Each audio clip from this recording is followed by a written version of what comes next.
Have you ever felt like your dreams were put on hold? Like you've been trying at something for a long time. You've been, working on your business. You've been working on a relationship. You've been trying different things and you feel like God has put your life on hold. Like there's no blessings. It looks like nothing is in store for your future. It looks vacant. It looks like everything is dead and it looks empty. It looks like your dreams are not going to come true. What God has promised to you back then, it's not coming true. And I've been in that season where I feel like I've failed a lot of things in my life. And it feels like, man, God, I thought you spoke to me about this specific dream or about this specific vision, and it's not coming to pass. And of course, you can think of many examples in the Bible. For me, my favorite example is the story of Joseph in Genesis. And there's a verse that I always come back to. I want to read it really quickly. It's in Psalms chapter 105. So this is in Psalms 105, verse 19. Until the time came to fulfill his dreams, the Lord tested Joseph's character. Until the time came to fulfill his dreams, the Lord tested Joseph's character. And I've been thinking about that because we might feel like we're in a waiting season between now and there. And as Christians, we forget that if we have Christ, if we have the Holy Spirit, that's the greatest gift that we can ever have. What else do we need in this world to make us feel joyful and happy?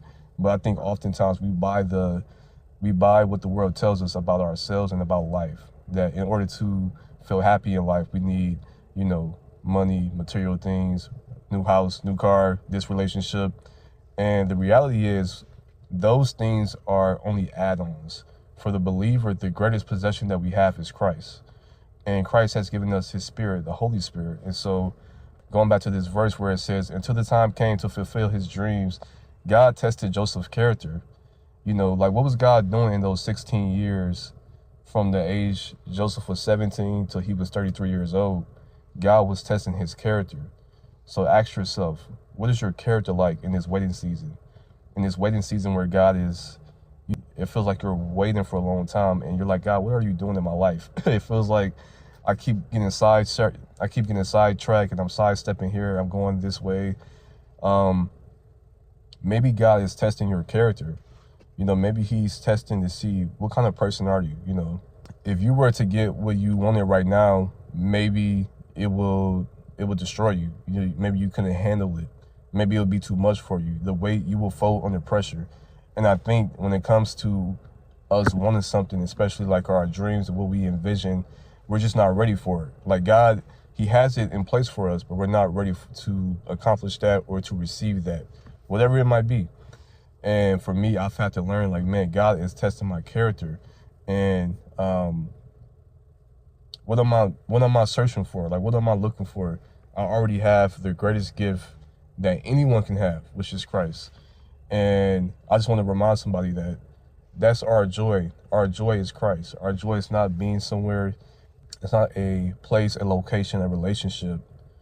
It's being able to know Christ and know him intimately and know him more and more and more as we progress through this life as a Christian in our process of sanctification. So remember that God, he's testing our character, right? He's making sure that we're ready for the promise, whatever that promise might be. And for me, that just encouraged me so much to know, like, man, God tested Joseph's character. Think about what Joseph went through. He went through betrayal from his own family. He was sold into slavery, and then he was betrayed again. He was lied on, right? Potiphar's wife lied on him, and then he was thrown into prison for something that he did not do. Yet God was working in his life throughout that whole time. And that's what I think about. Although it seemed like he kept getting depromoted and downgraded and he kept going lower and lower, God was humbling him, testing his character, because in the kingdom we go low, but God will bring us high. And that's something that I think about when it comes to our dreams and our visions. Oftentimes our character is not ready for that, to receive that. So God has to put things on hold for our sake so we won't crumble under pressure. It's going to be okay. It's going to be all right. Like, God's not done with you. He's not done with me and he's not done with you. So keep the faith, keep praying, stay in your word. Don't give up, because God's word is true and whatever he promised will come to pass. And behold Christ, like we're to behold Christ and what he has to offer, not what this world can offer. That's our greatest gift in this world, is Christ himself.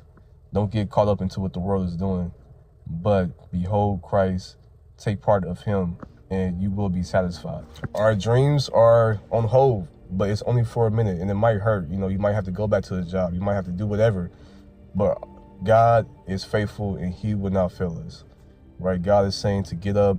Do not be discouraged. You are not forsaken, for God is with you in this season. And I hope this encourages you. God bless you. Peace out.